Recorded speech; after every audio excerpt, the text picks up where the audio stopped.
कुछ ही देर में राजू घर पहुंचता है और राधा को राशन दिखाता है। लो राधा, ये 1 महीने का राशन और कर्ज का बोझ भी उतर गया। जी, आपके जाने के बाद ये कूलर पता नहीं क्या बड़बड़ा रहा था।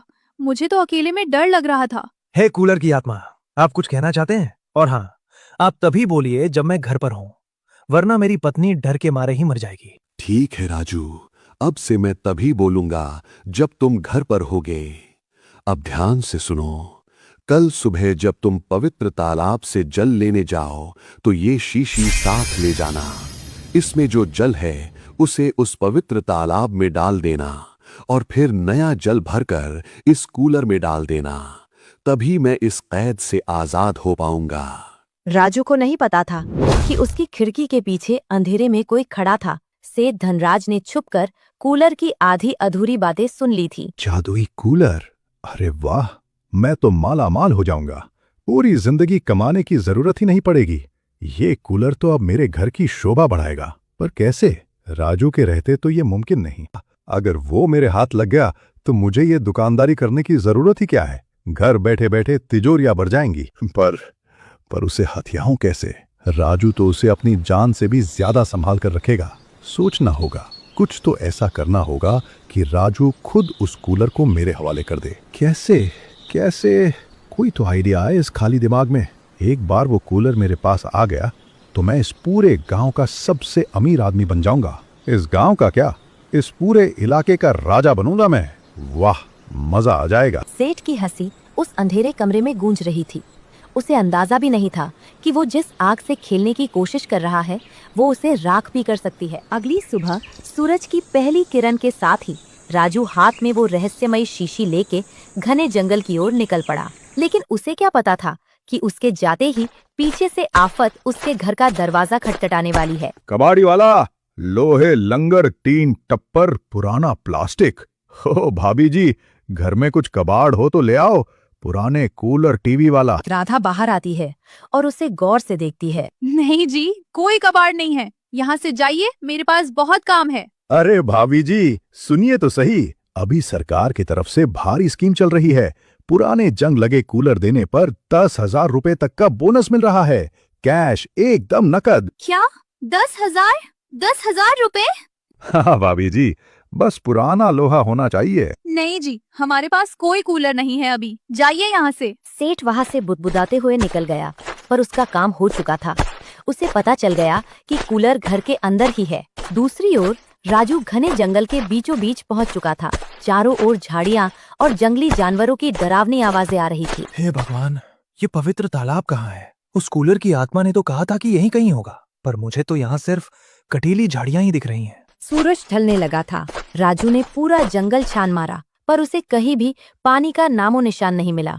वो पूरी तरह भटक चुका था। शाम हो गई है। अगर मैं अभी नहीं लौटा तो जंगली जानवर मुझे चीर डालेंगे। खाली हाथ ही घर लौटना पड़ेगा। राजू घर पहुंचता है। वो थक कर चूर है और कूलर के सामने खड़ा हो जाता है। हे कूलर की आत्मा, मुझे माफ कर दीजिए। मुझे पवित्र तालाब नहीं मिला। मैं सारा दिन भटका, पर शाम होने की वजह से मुझे वापस लौटना पड़ा। कोई बात नहीं राजू, हिम्मत मत हारो। कल फिर से जाना, पर इस बार ध्यान रखना, तुम्हें दक्षिण दिशा में जाना है। आज तुम गलत दिशा में भटक गए थे। अच्छा, दक्षिण दिशा में जाना था। मैं तो न जाने किस दिशा में चला गया था। ठीक है, कल सुबह फिर कोशिश करूंगा। सेठ धनराज बड़े ठाठ से राजू के घर के बाहर आता है और आवाज लगाता है। अरे ओ राजू भाई, कहाँ हो? सुनिए राजू भाई। राधा घर से बाहर आती है और सेठ को देखकर थोड़ा सकपका जाती है। कहिए सेठ जी, क्या हुआ? आज हमारे गरीब खाने पर कैसे आना हुआ? अरे भाभी जी, कैसी बातें करती हैं? आप लोग तो हमारे अपने हैं। सुनिए, कल सुबह मेरे घर पर गांव के बड़े बड़े लोगों के लिए एक बड़ी दावत रखी है। आप और राजू भाई जरूर आइएगा। अच्छा खाना पीना होगा, मना मत कीजिएगा। दावत? अरे वाह, जरूर जरूर, हम जरूर आएंगे सेठ जी। शाम का वक्त है। राजू पसीने में लथपथ है, पर उसके हाथ में पवित्र जल से भरी शीशी है। वो खुशी खुशी घर लौटता है। राधा, देखो, मैं ले आया। मुझे पवित्र तालाब मिल गया। आ गए आप? अच्छा सुनिए, कल सेठ जी के यहाँ दावत है, हमें बुलाया है। अच्छे कपड़े निकाल लीजिएगा। अरे दावत को छोड़ो, पहले ये देखो। कूलर की आत्मा प्रकट हो। मैं पवित्र तालाब से जल ले आया हूँ। अरे वाह राजू, तुमने कमाल कर दिया। कितने वर्षों से मैं इस लोहे में कैद हूँ, आज मैं आजाद हो पाऊंगा। राधा को अचानक डर लगता है कि जिन कहीं चला गया तो। अजी सुनिए, आप तो कह रहे थे ये जादुई कूलर है, अगर ये आजाद हो गया तो भाग जाएगा, फिर हमारी इच्छाएं कौन पूरी करेगा? काश मैंने उस दिन इसे 10,000 में बेच दिया होता। राधा, ये क्या कह रही हो? चुप हो जाओ। चिंता मत करो राजू, मेरे आजाद होने का मतलब ये है कि मैं इस कूलर से बाहर आ पाऊंगा, पर इससे दूर नहीं जा पाऊंगा। जहां कूलर होगा वहां मैं रहूंगा। जो भी मुझे पुकारेगा मैं उसकी हर इच्छा पूरी करूंगा। राजू पवित्र जल कूलर में डाल देता है, एक तेज रोशनी होती है और सब कुछ शांत हो जाता है। धन्यवाद मेरे आका, मैं हमेशा तुम्हारा गुलाम रहूंगा। बताओ क्या चाहिए तुम्हें?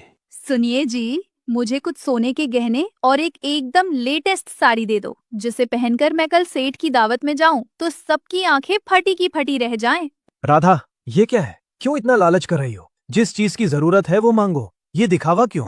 राजू, राधा की इच्छा पूरी होगी, ये लो। जादू की आवाज के साथ जमीन पर सुंदर साड़ी और सोने के चमकते गहने प्रकट हो जाते हैं। राधा उन्हें देखकर खुशी से पागल हो जाती है। अरे वाह, चमचमाते हुए गहने! ओ जी, ये कूलर नहीं, ये तो साक्षात कुबेर का खजाना है। अगली सुबह राधा ने वही जादुई साड़ी और सोने के भारी गहने पहने, जिन्हें देखकर किसी की भी आंखें चौंधिया जाएं। राजू और राधा बड़े उत्साह के साथ सेठ धनराज के घर पहुँचे, लेकिन उन्हें क्या पता था कि जिस दावत को वो अपनी जीत समझ रहे हैं वो असल में उनके विनाश का जाल है। अरे आओ आओ राजू भाई, भाभी जी, आप तो साक्षात लक्ष्मी लग रही हैं। बस आप ही का इंतजार कर रहे थे, आइए पधारिए। धन्यवाद सेठ जी, आपने हमें इतने बड़े आयोजन में याद रखा। ये हमारे लिए सम्मान की बात है। हाँ सेठ जी, आखिर गांव के बड़े लोग आ रहे हैं तो हमें तो आना ही था। ये साड़ी, ये गहने, ये कोई मामूली चीज नहीं है। राजू के पास इतना पैसा कहाँ से आया? जरूर उस कूलर का ही कमाल है। ये लीजिए राजू भाई, ये खास पकवान आपके लिए है। भाभी जी आप भी लीजिए, खाइए, पेट भर के खाइए। राजू और राधा ने भरपेट खाना खाया। खाना खाने के बाद जब वो सेठ को धन्यवाद कहकर घर की ओर निकले तो अचानक रास्ते में राधा के कदम लड़खड़ाने लगे। सुनो जी, मुझे कुछ अजीब लग रहा है, सिर बहुत तेज घूम रहा है। क्या हुआ राधा? अजीब कैसा? अभी तो तुम ठीक थी। मुझे चक्कर आ रहे हैं जी। राधा वही जमीन पर बेसुध होकर गिर पड़ती है। राधा, उठो राधा, क्या हुआ तुम्हें? हे भगवान, ये अचानक क्या हो गया? मुझे इसे जल्दी घर ले जाना होगा। जादुई कूलर, हाँ वही मेरी राधा को ठीक करेगा। राजू जैसे तैसे राधा को अपने कंधों पर उठाकर घर भागता है। जैसे ही वो घर का दरवाजा खोलता है उसके पैरों तले जमीन खिसक जाती है। ये क्या? कूलर कहाँ गया? हे भगवान, यहाँ तो कूलर था, वो जादुई कूलर कहाँ गया? कोई उसे चुरा ले गया। उधर सेठ के घर के पीछे सेठ अपने गुंडों पर बुरी तरह बरस रहा है। हरामखोरो, एक कूलर नहीं उठा पाए तुम लोग। मैंने तुम सबको घर भेजा था कि जब वो यहाँ दावत खा रहे हो तुम कूलर उठा लाओ। कहाँ गया वो कूलर? मालिक, हमने पूरा घर छान मारा, कोना कोना देख लिया, पलंग के नीचे, आंगन में, कहीं कूलर नहीं था। ऐसा लग रहा था जैसे वो वहां कभी था ही नहीं। क्या बकवास कर रहे हो? क्या उसके पंख निकल आए जो उड़ गया, या पैर निकल आए जो टहलने निकल गया? जाओ ढूंढो उसे, मुझे वो जादुई कूलर हर कीमत पर चाहिए। राधा बेजान पड़ी थी। कूलर गायब था और सेठ आग बबूला था। राजू बेबस होकर आसमान की तरफ देखता है। अब उसे सिर्फ एक ही रास्ता दिख रहा था, वही घने जंगल वाले साधु बाबा। वो पागलों की तरह घने जंगल की ओर दौड़ पड़ा। बाबा, ओ साधु बाबा, कहाँ हैं आप? मेरी मदद कीजिए, मेरी राधा की जान खतरे में है। मेरा जादुई कूलर चोरी हो गया है बाबा, प्रकट हो जाइए। राजू ने पूरा जंगल छान मारा। वो उसी पुराने बरगद के पेड़ के नीचे पहुंचा जहां वो पहली बार बाबा से मिला था, पर वहां कोई नहीं था, सिर्फ सूखी पत्तियां उड़ रही थी। राजू थक हार कर उसी जड़ पर बैठ गया और फूट फूट कर रोने लगा। हे भगवान, ये क्या किया? सब खत्म हो गया। मेरे पास कुछ नहीं बचा, न वो पैसा, न वो जादू, और अब शायद मेरी राधा भी नहीं। हे भगवान, ये क्या हो गया? दोस्तों देख लो, आखिर यही अंजाम होता है लालच का। राजू, जो कहानी की शुरुआत में इसी पेड़ के नीचे खाली हाथ बैठा था, आज सब कुछ पा लेने के बाद भी वही खड़ा है। वही पुराना राजू, वही अकेलापन। कहते हैं ना, लालच बुरी बला है। राजू और राधा ने जरूरत से ज्यादा मांगा और सेठ ने पराया हक छीनने की कोशिश की। नतीजा, सबके हाथ खाली रह गए। कहाँ गया वो कूलर? भोलू, तूने चुराया है क्या? मुझे वो कूलर चाहिए। मुझे राजा बनना है। मैं सब जला दूंगा। मालिक, शांत हो जाइए। वो कोई मामूली कूलर नहीं था, यही कहीं होगा। कहानी यहाँ खत्म नहीं हुई है दोस्तों, अभी तो बहुत कुछ देखना बाकी है। राधा की जान बचेगी या नहीं, और सबसे बड़ा सवाल, आखिर वो जादुई कूलर गया कहाँ? आप लोग हमें कमेंट में बताइए कि आपको क्या लगता है, आखिर कूलर कौन ले गया। देखते हैं अगले भाग में किसका जवाब सही होता है, और जिसको नहीं पता वो कमेंट में लिखे कूलर कहा गया।